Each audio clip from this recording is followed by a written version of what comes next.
Hello everyone, and welcome to this challenge question walkthrough for Edexcel's Applied Year 2 textbook, and this is for Chapter 2 on Statistics. So our first question then is from exercise 2a, and we're told that we've got these events A, B, and C that are all independent, and the probability of A is X, of B is Y, and of C is Z. And then we're asked to find for part A the probability of A intersection B intersection C. So using the rule for two independent events when you're trying to find the intersection of them. The probability of A intersection B is going to be the probability of A times the probability of B happening if they're both independent. And then we can just extend this if we add on the third event C. We can think of it like A intersection B intersection C. That's going to be the probability of A intersection B times the probability of C. So you just have to multiply all three together, and that's going to give you X, Y, Z. Then for part B, we're now trying to find the probability of A union B union C. So if we think about it on a Venn diagram, we've got these three overlapping circles. The probability of A union B union C is just anything that is in any of the three circles. So it's all of this stuff in here. Everything in all of the circles, just not the outside of the Venn diagram. Okay, and we want to find what this is in terms of X, Y, and Z, which are the probabilities for A, B, and C. So this circle, the probabilities inside that circle sum to X. The probabilities for this circle, for B, the probabilities in there sum to Y, and then for C, it's going to be Z. And we can work out this probability if we just be really careful and say, okay, well, we know these probabilities X, Y, and Z. If we add them together, so the probability of A plus the probability of B plus the probability of C, then we can think about what areas we're actually adding. So when we add each of the circles, so this is A here, we're adding each of these probabilities once. Then when we add in B, we're also adding these probabilities in this section here. We're adding them once again. Let me just label these circles as well. So A, B, and C. And then we've also got, when we add on the intersection for C, we've got now we've got more intersections to worry about. So we've also got, again, the intersection between two circles, C and B, and also C and A. But that means we've actually added the middle intersection of all three circles 3 times. So we need to take that into account. This middle section has been added to the area 3 times, and the yellow bits on the outside each twice. So what we can do now is we can take away the probabilities of these intersections between the two circles. So we take away the probability of A intersection B, that's this one there. If we then take away the probability of A intersection C as well, and then B intersection C, then what we've done is we've taken away each of the yellow bits once, so that's fine. Now we've got the required area we need for those bits. But then we've now taken away the middle section 3 times. So we've added the 3 middle sections when we added the areas of each of the 3 circles. And then we took away the middle section 3 times again when we've done each of the intersections between 2 circles. So we just need to add on that intersection back just once to get that area added as well. So we just need to add on one lot of the intersection of all 3 circles. And that will give us the required probability. So let's add them all up. The probability of A is X, then Y, then Z for B and C. Then we know what the probability of A intersection B intersection C is from the last one, last part, that's X, Y, Z. Then the tricky part is these 3 here. But again, we can use the same formula that we did for part A, just with each of these separate events. So the probability of A intersection B is then going to be the probability of A times the probability of B, or xy. And similarly for A intersection C, that's going to be xz, and then B intersection C, that's going to be yz. So we're taking away each of them, and that's our answer. And then finally for part C then, we've got a slightly more complicated looking probability here. So it will be helpful if we drew it out. So again, we've got three events. And here we've got the probability of A union B dash intersection C. So if we draw, first of all, just the first part of this probability, A union not B. So that's going to be everything that's in A, so all of the circle A, and also everything that's not in the circle B. So everything outside counts as well.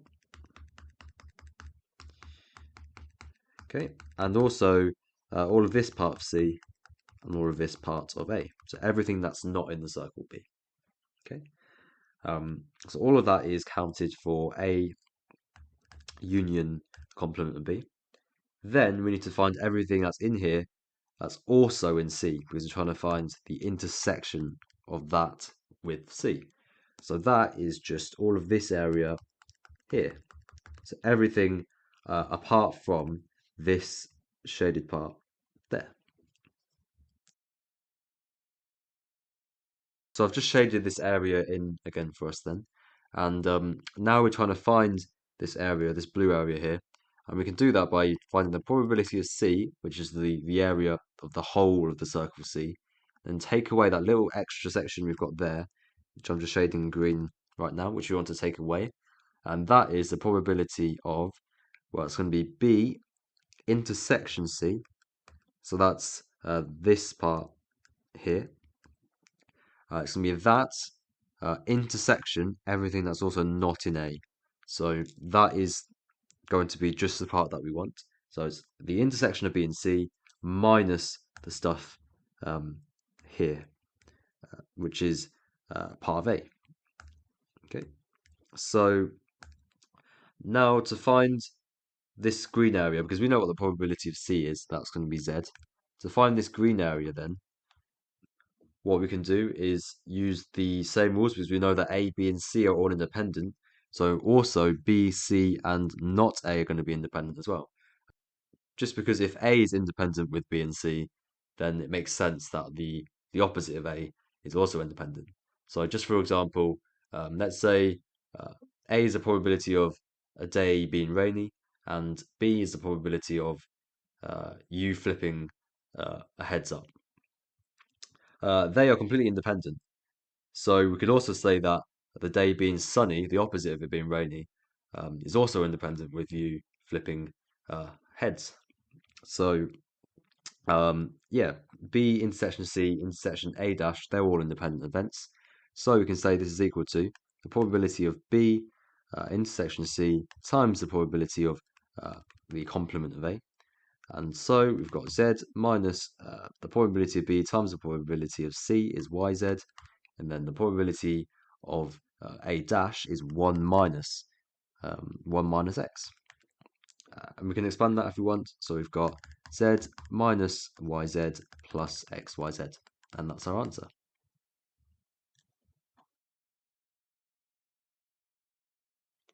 Okay, and then for exercise 2D, we've got the discrete random variable x having probability function. The probability that x is equal to x is kx, where x can be 1, 2, 3, 4, 5.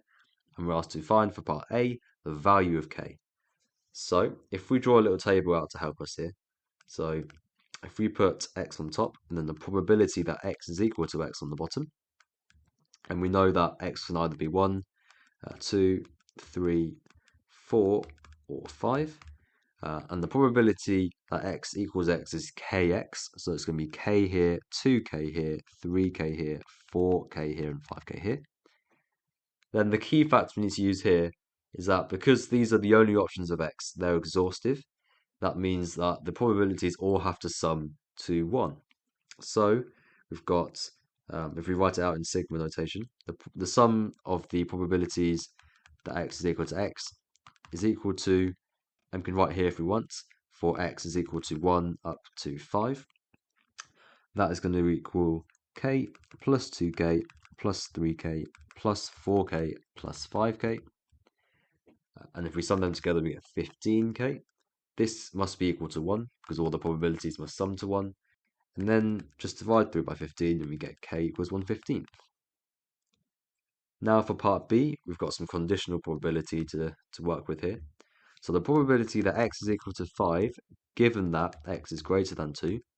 So we can restrict our sample space here. So this, given that x is greater than 2, means that we know that our observation has come from these three parts. So we know that x is greater than 2, so it's got to be either 3, 4, or 5. And then we want to find the probability that x is equal to 5, given that it's one of either 3, 4, and 5. So that's going to be then 5k, or 5/15. That's the probability of x being equal to 5, all over the total probability that x is 3, 4, 5. So 3/15 plus 4/15 plus 5/15. If we multiply top and bottom by 15, then that's 5 over 3 plus 4 plus 5, which is 12. And that is our answer, 5/12. Then finally, for part C, we want to find the probability that x is odd, given that x is prime. So again, we need to restrict our sample space. So the x that are prime are 2, 3, and 5. So those are our sample space. And then we need to find the probability that x is odd. So that is going to be the probability that x is either 3 or 5. So 3k, or 3/15, plus 5k, or 5/15. That's for 3 and 5. Then that's going to be over the total probability that x is prime. So that's going to be 2/15 plus 3/15 plus 5/15. Again, multiplying 3 by 15 on top and bottom gives us 3 plus 5 on the top, which is 8, and then 2 plus 3 plus 5 on the bottom, which is 10. So 8/10, or 4/5 is our answer.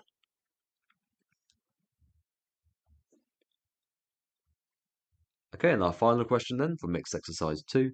The probability of A equals 0.6 and the probability of B equals 0.2. Then for part A, given that the probability of A intersection not B is equal to P, find the range of possible values of P. So I guess the first thing to note here is then we can't assume the independence of the two events. So we can't use the formulae here. The probability of A intersection, the probability of not B is the probability of A times the probability of not B, because that's not necessarily true because we don't know that they're independent. So we've got to go about it a different way. Let's start by drawing a diagram. So that's a useful thing to do in most cases. So here we've got two events, A and B. Okay. So A here, B here. The probability of A is 0.6. So the sum of all the events, let's call them X, Y, and Z. Okay. So we have the probability of A being 0.6, meaning X plus Y is equal to 0.6. And the probability of B being equal to 0.2, so the Y and Z then must be equal to 0.2. And then if we wanted to, we could fill in the probability of the outside being 1, take away all the probabilities inside the Venn diagram. Okay, let's now think about what the probability of A intersection not B is on the diagram. So everything that's in A intersection everything not in B. So everything in A is here, and everything not in B is all the stuff outside of B, including the stuff in A that's not in B. So the place where they both intersect is just this bit here, which I'll draw in red for you here. That's where not B and A intersect. So this is equal to X. So we want to find the range of possible values of P, which is equal to X. So if we quickly replace where we see X down here with P, so P plus Y equals 0.6, and then Y plus Z equals 0.2. Well, we can do a little bit of manipulation with these equations. If we rearrange to get P as the subject here, we've got P is equal to 0.6 minus Y. And because we know that X, Y, and Z are all greater than or equal to 0, because they're probabilities, they can't be negative, We also know that they're less than or equal to 1. So here we've got then that if y is greater than or equal to 0, p must be less than or equal to 0.6 because we're taking away a non-negative number. Okay, so that's one start. That's one thing we know about p. Then we can also take this second equation and plug it into this first one if we rearrange for y. So rearranging for y, we've got y equals 0.2 take away z. If we plug that into this first equation there, then we've got p plus 0.2 take away z equals 0.6. And then we can rearrange to get p as a subject once again. So p is equal to z plus 0.4. And then because we know that z is greater than or equal to 0, p must therefore be greater than or equal to 0.4. And so we've got a lower bound, we've got an upper bound.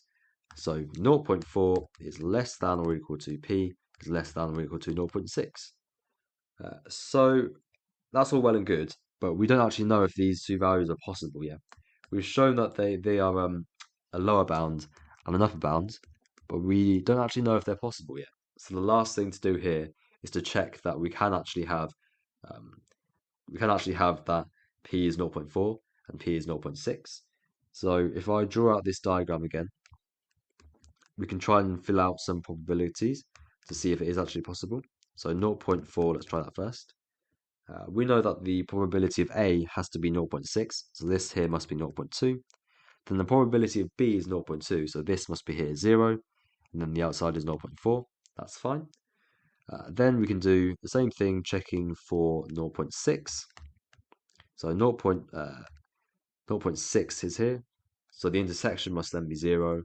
This must be 0.2, and then the outer bit must be 0.2 as well. So these are both possible. P equals 0.4 and P equals 0.6. They're both possible, and we've shown that they are the lower bound and upper bound. So these are the range of possible values of P. Okay, and then for part B, then we're going to use a very similar method. Now we know that the probability of C equals 0.7, so we've got a third event, and the probability of all three, the intersection of all three is 0.1. And then we're asked to find the range of possible values of Q, given that Q is the probability of A intersection not B intersection C. So let's draw out a diagram again. Okay, so our three events, A, B, and C. Okay, we know that their intersection is 0.1, and we're trying to find the range of possible values of A intersection not B intersection C. So we know we must be in the intersection of A and C, so it's got to be somewhere here. Then we've also got to be not in B, so everywhere not in B is all of this stuff here, including the outside. And where they both intersect then is just this bit here, which I'll shade in purple. So that there is going to be our Q. Okay, so we need to find the range of possible values of this Q. We know that the sum of all the probabilities in A is again 0.6. For B, it's going to be 0.2. And then for C, it's going to be 0.7.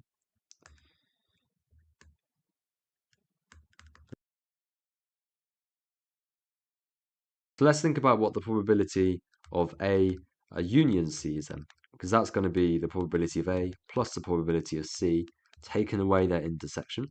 That we count twice.